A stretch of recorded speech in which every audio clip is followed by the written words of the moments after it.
Hi friends, welcome to அச்சு Jaishu vlogs. இன்னைக்கு நம்ம என்ன ஈவினிங் ஸ்நாக்ஸ் செய்ய போறோம்னாக்கா தோசை மாவு வச்சு கார குழிப்பணியாரம் செய்ய போறோம். அது எப்படி செய்யறதுன்னு பார்க்கலாம் வாங்க. ஃபர்ஸ்ட் தோசை மாவு எடுத்து வச்சுக்கலாம். அது கூடவே குட்டி குட்டியா கட் பண்ணி வச்சிருக்க வெங்காயத்தை எடுத்துக்கலாம். நான் ஒரு வெங்காயம் எடுத்திருக்கேன். கொஞ்சம் கருவேப்பிலை நறுக்கி வச்சிருக்கேன், அதையும் சேர்த்துக்கலாம். நான் ஒரு பாதி பச்சை மிளகா தான் எடுத்திருக்கேன், ஏன்னா குழந்தைங்க சாப்பிட்றதுனால அது காரமான மிளகா, அதனால பாதி மிளகா எடுத்திருக்கேன். பொடி பொடியாக நறுக்கி வச்சிருக்க கொத்தமல்லி சேர்த்துருக்கேன். நீங்கள் இது கூட கேரட் இருந்தால் கேரட் சேர்த்துக்கலாம். என்கிட்ட கேரட் இல்லை, அதனால நான் அதை சேர்க்கல. இப்போ இதை நல்லா மிக்ஸ் பண்ணி விட்டுக்கலாம்.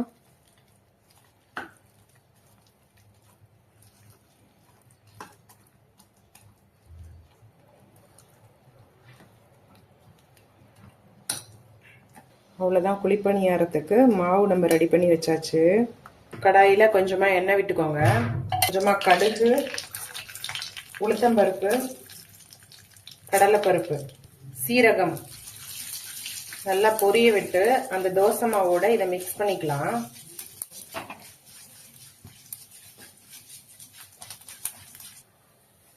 இந்த தோசை மாவுல இதை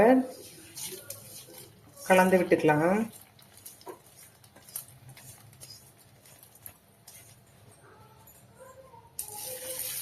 நல்லா மிக்ஸ் பண்ணி விட்டுக்கலாம்.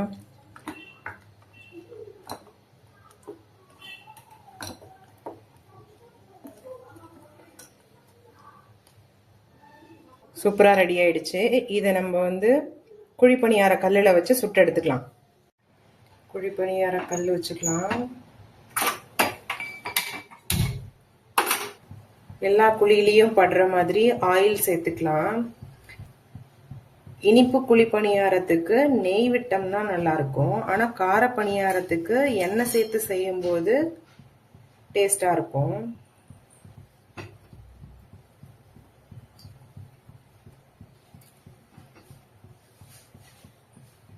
இப்போ இந்த மாவு மிக்ஸ் பண்ணி வச்சிருக்கோம் இல்லையா, இதை கொஞ்சம் கொஞ்சமா எல்லா குழிலையும் ஊற்றிக்கலாம்.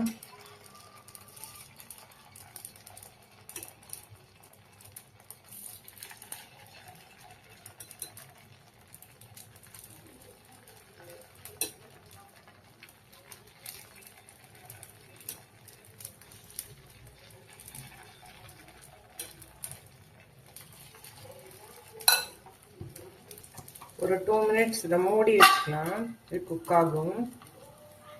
இப்போ ஓபன் பண்ணிட்டு திருப்பி விட்டுக்கலாம்.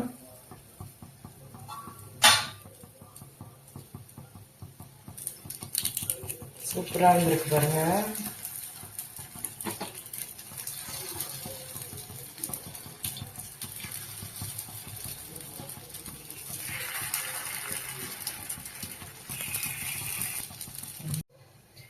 இப்போ இது நல்லா ரெடி ஆயிடுச்சு. இதை நம்ம எடுத்துக்கலாம். எப்படி சூப்பரா ரெடி ஆயிருக்கு பாருங்க.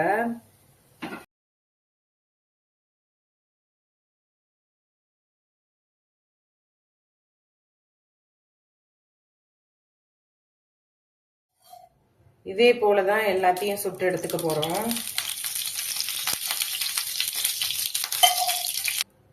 நம்ம இப்ப கார பணியாரம் செஞ்சிருக்கோம் இல்லையா, அதே மாதிரி நீங்க தோசை மாவு வச்சு இனிப்பு பணியாரம் கூட செய்யலாம். அதுக்கு நீங்க வெல்லம், நாட்டு சக்கரை அந்த மாதிரி வச்சு நீங்க பாகு காய்ச்சும் போடலாம். இல்ல நாட்டு சக்கரைனா நீங்க அந்த தூளை நீங்க பாகுலாம் காய்ச்ச தேவையில்லை, நீங்க அப்படியே மாவோட மிக்ஸ் பண்ணிட்டு பண்ணலாம். அது கொஞ்சம் ஸ்வீட்டா இருக்கும். அப்ப நீங்க எண்ணெய் ஊத்தாம நெய் சேர்த்து நீங்க அது மாதிரி ரெடி பண்ணலாம்.